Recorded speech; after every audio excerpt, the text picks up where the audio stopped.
Hello my dear friends, you're in the Military of a Summary channel, and today we will discuss the situation in Ukraine on the 7th of November of 2025. Today we have lots of very interesting updates, so let's start. And first we're going to talk about the Zaporizhzhia direction, where the Russians continue their offensive both from the western and from the eastern directions. The Russians are tasked to establish control over the cities of Orekhov and Gulay-Polye. So first let's talk about the western Zaporizhzhia direction. During the previous 24 hours we received additional changes on the ground that were provided by different neutral mappers. So this is the situation by the end of the 6th of November, and this is the situation by the end of the 7th of November. As you can see, as a result of clashes, the Russians improved their position significantly, and the most important, the Russians managed to get the most important stronghold in this area, the stronghold along the M18 road. So this is a very important position. If Russians can capture this territory, then most likely the entire defense of the Stepnogorsk would collapse automatically. As for the eastern Zaporizhzhia direction, during the previous 24 hours we received lots of very important updates, so let's discuss them in details. So we have already discussed the situation in this area during the previous video, and this is the first video that was published by pro-Russian sources this morning on the 7th of November of 2025, and here we can see how exactly the battle for Uspienovka began. The Russians crossed the river Yanchul and the Russians began infiltration, and then the Russians began bombing and attacking different positions of the armed forces of Ukraine. And in the final part of the video that we have already discussed during the previous video, we can see how two Russian soldiers entered farms which are located in the most southern part of the city. So just a few hours later, probably 2 or 3 hours later, another pro-Russian source published another video, this one, and here we can see the entire battle for the city of Uspienovka in 2 minutes. So the Russians managed to capture the settlement. Today this information was confirmed both by pro-Russian sources and by the Minister of Defense of the Russian Federation, and here we can see how exactly the clashes for the settlement of Uspienovka was taking place. The Russians were bombing the settlement with artillery, with aviation, with FABs, with bombs. Then the Russians began securing and clearing the territory with FPV drones, and in the final part of this video we can see dozens of episodes of how Russians raised their Russian flag in different parts of the settlement. So based on this video, based on the report of the Minister of Defense of the Russian Federation, we have colored the territory of Uspienovka fortified area completely under complete Russian control. So currently we have no doubts that the settlement was captured and that the Russians will continue moving further in the western and of course in the southwestern direction. So once again, let's take a look at how the map was changing since the beginning, since the 30th of October of 2025, and this is approximately the moment when the Russians began their major and their final offensive operation with the purpose to establish complete control over the Uspienovka fortified area. Once again, this is the situation by the end of the 30th of October, and this is exactly when everything started. As you can see, the Russians were attacking from the southeastern part of the settlement of Uspienovka in its northwestern part. Every single day, every single 2 days, the Russians were advancing, and today by the 7th of November they managed to take the village completely. So all these flags show us the territories where Russians raised their flags. And another important video was published once again a few hours later, another episode. This is already a third or fourth video during the day about the situation in Uspienovka. Here we can see 3 Russian soldiers that raised 2 Russian flags in this part of the settlement, right in the area of the monumentum to the let's say Second World War. So this is the situation. The Russians managed to capture the territory. Furthermore, and the most important, that different mappers like pro-Russian sources and neutral mappers reported that the Russians didn't stop with this victory, with this achievement. The Russians continue offensive operations further in the western and in the southwestern directions, and during the previous 24 hours the Russians were recorded, the Russian presence was recorded in the area of the settlement of Solotka. Some sources reported that the eastern part of the village is already under complete Russian control. Furthermore, some sabotage and reconnaissance groups were recorded in the area of the settlement of Nova, and several groups were recorded in the vicinity of the settlement by the name of Novospienovska. This information was confirmed by pro-Russian sources, by neutral mappers, and by pro-Ukrainian sources. So, for example, this is the map that was published by pro-Ukrainian source, and here we can see the gray zone was expanded significantly, and all these gray zones show us that the Russians are advancing further, and that most likely in coming days, probably within the next week or during the next week, the Russians will capture the settlements of Novospienovska, the settlement of Novouspienovsk, and of course the village of Salotka and Rovnopol. So most likely this red line is the front line by the end of the next week. And from these possible positions, the distance between these positions and the city of Gulay-Polya from the northeast would be less than 10 kilometers.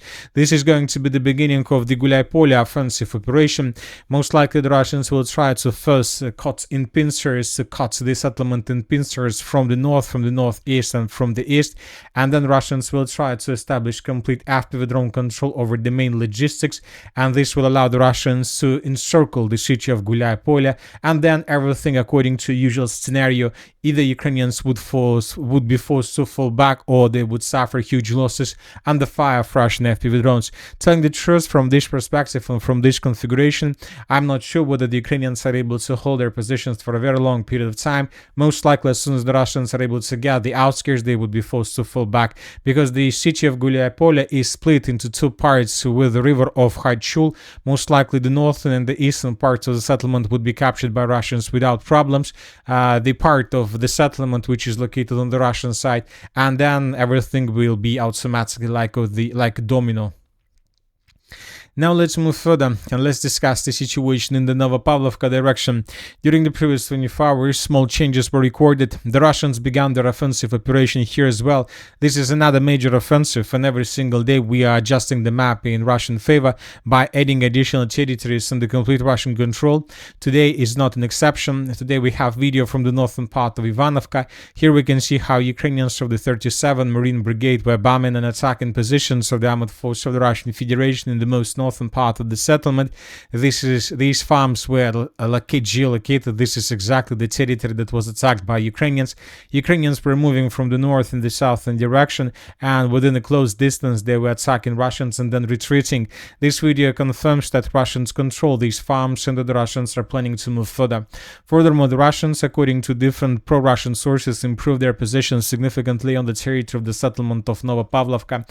Based on this report, we have added additional gray zone in the most, let's say, southern part. So the Russians are advancing. This offensive is not so fast as we might see in the area of Gulay-Polya, but this is not probably the most important thing. The most important is that the Russians are advancing. They're getting deeper and deeper, and from this perspective, we believe that from 5 to 7 days, the entire village of Novopavlovka would be taken by Russians. Now let's move further and let's discuss the situation in the most important direction. Let's talk about the Pokrovsk cauldron, or probably this is already not the Pokrovsk cauldron, this is already the Mirnograd cauldron, because today, or probably these days, the city of Pokrovsk was completely captured and secured by Russians. Maybe not completely secured, there are still pockets of resistance, but currently it doesn't matter.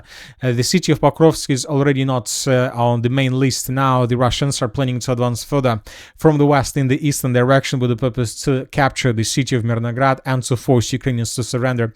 Now it's clear in its obvious the Russians are tasked to force Ukrainians to surrender. They want to have video, they want to have lots of videos how thousands of Ukrainians surrender and, let's say, move in the direction of Russian positions. They need a media victory. Putin needs to show something to Trump, and of course this picture can change the situation on the ground and can change the opinion of the Western countries regarding arms supply to Ukraine. So now let's discuss everything in details, and before we start, first of all, let's compare the map between the dates. So as you can see, the most important updates are coming from the area to the north of the city of Pokrovsk, so from this territory. So this is the situation by the end of the 6th of November of 2025. As you can see, we had a very huge and big, let's say, kill zone. This black area is a kill zone, and by the end of the 7th of November, the kill zone was reduced significantly because the kill zone was replaced with the physical control from the Russian side. So once again, the 6th of November of 2025, and this is the 7th. So as you can see, the Russians improved their positions in these fields. This information today was reported by different pro-Russian sources. The Russians are improving their positions, and the Russians are advancing further in the western direction towards the city of Grishino from the east along the Olympiyskaya Street. During the previous 24 hours, the Russians published this video, and this is this video. We got all these episodes are coming basically from the let's say Pokrovsk kill zone. Here we can see hundreds of vehicles, tens, dozens of vehicles that were involved into the evacuation operation, how Ukrainians were trying to evacuate their soldiers, assets, vehicles from the Pokrovsk cauldron, but the Russians established complete control over the territory, and basically they destroyed everything that Ukrainians were trying to use for all these evacuation purposes. In this video we can see a vehicle that was destroyed as a result of several attacks. In this video we can see probably dozens of episodes how Russians were attacking Ukrainians on the territory of the Killzone, of the Pokrovsk Killzone. Dozens of episodes, lots of vehicles were destroyed. So Ukrainians currently suffer huge losses, not just with manpower. Lots of vehicles are being destroyed by Russians during this period of time. So, and as you can see, the Ukrainians are using less and less Strikers, Bradleys. They're using just small and light vehicles, just light cars and nothing more, because it's too expensive. Because sometimes the life cycle of this vehicle is just one-way ticket in the one direction. That's it. So Ukrainians understand this, so that's why they're using these cheap vehicles. So these fields under complete control without any chances for evacuation. The Ukrainians are retreating towards the city of Mirnograd. Soon they will be forced to take around, let's say, defense, circle defense, with the purpose, let's say, to hold positions for as long as possible during the negotiation period, which most likely are going to start very soon. The Russians during the previous 24 hours improved their positions once again significantly in the northeastern part of the city. This is the situation by the end of the 6th of November, and this is the situation by the end of the 7th of November. The Russians are about to secure the last, let's say, Pokrovsk citadel in the northeastern part. Furthermore, first clashes and first fights were recorded on the territory of the settlement of Rivne. Several pro-Russian and neutral sources adjusted their maps in this area. And of course, we have lots of geolocations, lots of videos that confirm the situation and the picture that we're discussing. So the city of Pokrovsk is already falling into history. Now it's time to start talk about the city of Mirnograd. And of course, the question is what the Ukrainians are going to do with these thousands of soldiers who are there. Furthermore, the Russians began advancing in the most southern part of the Pokrovsk cauldron. We are talking about the settlement of Sukhoy Yar. During the previous 24 hours, these changes were recorded. As you can see, the Russians managed to capture these strongholds to the north of the settlement of Sukhoy Yar, and Russians answered the village of Sukhoy Yar from the east as well. Ukrainians most likely during the upcoming nights will try to escape this area with using all means they have. They will try to consolidate their positions in the southern part of Mirnograd, and then the Ukrainians will retreat further in the northern direction. So up to 1 week, and probably that's it. I'm not sure that Ukrainians are able to hold these positions more. But at the same time, we continue receiving reports that Ukrainians are counter-attacking in the area of Shakhova. But as for the previous 24 hours, the sources are saying that Russians improved their positions around the settlement of Vladimirovka and Shakhova. So the clashes there continue. Nobody is going to give up, neither the Russians nor the Ukrainians. Now let's move further and let's discuss the situation in the Siversk-Liman direction. During the previous 24 hours, lots of interesting videos were recorded. In this video, we can see how Russians managed to discover the concentration of Ukrainian forces in the main logistic lines. So this is deep rear, where Ukrainians keep the reserves with the purpose to bring them very fast to the line of combat contact. When the Russians discovered this territory, the Russians began bombing and attacking this territory with Iskander missiles. As you can see, as a result of its something big was destroyed. As for the territory itself, during the previous 24 hours, we haven't received anything special. Just lots of drones, lots of videos how Russian drones are hunting and destroying Ukrainian vehicles. We can see lots of protection nets that were created by the Ukrainians, but as you can see, they don't work. Sometimes they work, but sometimes they don't. The Russians attack and carry out successful artillery duels and FPV drone control over positions. So this is the situation. We are waiting for additional changes. But as for the previous 24 hours, as you can see, we haven't received almost anything about changes on the ground. Now let's discuss the situation in the Kupiansk direction. During the previous 24 hours, the Russians improved their positions. And you know that during the previous 24 hours, when talking about the Kupiansk direction, we received one of the most important updates. I would like to remind you that the Russians encircled this territory already a long time ago, and like 2 weeks, it's already 2 weeks of encirclements. And the Minister of Defense of the Russian Federation, when we were talking about the Kupiansk direction, were always saying that the Russians are carrying out and are finishing the clearings of the settlements of Petropavlovka and Kurilovka. So the Russians were reporting that these two villages are main task. The Russians are tasked to finish the battle for these territories. First of all, they're clearing these areas. We got reports, but today the Minister of Defense of the Russian Federation also added that they began clearing operation of the city of Kupiansk-Uzlovoy. So once again, this was reported by the Minister of Defense of the Russian Federation. So let's discuss this article in detail. Probably we have it here. So the assault forces of the 6th Army and 1st Tank Army continue to eliminate the encircled group of the armored forces of Ukraine troops near Kupiansk. Separate Ukrainian forces mobbed up near Kupiansk-Uzlovoy, Kurilovka and Petropavlovka. So for the first time since the beginning of the cauldron, the Russians started reporting about the situation in Kupiansk-Uzlovoy, which means that the situation is already critical, and which means that indeed the battle for the Kupiansk pocket is coming to its logical end, and soon this territory would be encircled or completely destroyed as well. As for the northeastern part of the Kharkiv region, the Russians continue their offensive operation. During the previous 24 hours, small changes on the ground were recorded. The Russians continue advancing in the direction of this industrial zone along railways from the southern part of the city of Volchansk, and the Russians are planning to advance further in the southern direction with the purpose to capture the settlement of Volcha. This is a very important village because this is the last village between the settlement of Bely Kolodys. This is a very important position which the Russians are planning to use for consolidation of their troops and for security purposes, and then Russians will began advancing in the direction of Bely Kolodys, and Bely Kolodys is a very important village.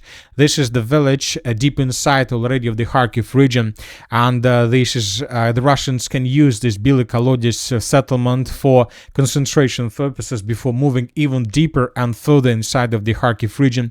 So it seems that the Russians are tasked to restore control over the territories they lost during the 2022 during the Ukraine Kharkiv counteroffensive operation. At the same time, the Russians are planning to advance along Seversky Donetsk River and along this huge forest. Today, pro-Ukrainian sources reported that the Russians improved their position significantly in the Sinelnikovo forest. Furthermore, the Russians are saying that in coming days the battle for Sinelnikovo is going to start, and that Russians are about to secure the settlement of Prilipovka, and Ukrainians may be forced to fall back from this area. So anyway, let's wait and see, because we understand that the Kharkiv direction is going to be a very important direction. But from the other side, I believe that in coming days the Russians most likely will announce the creation of another group of forces, because all the territories between the border between Belarus and the city of Kupiansk is the area of responsibilities of the group of forces north.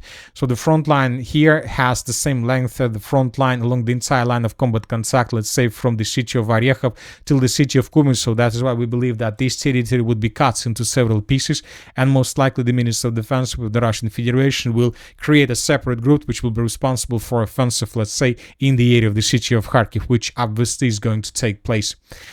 And that's it for today. Military Summary channel reminds you to condemn any violence in the world. Thank you for watching. Subscribe to my channel, put your likes, join my Patreon, and have a good day. Bye bye.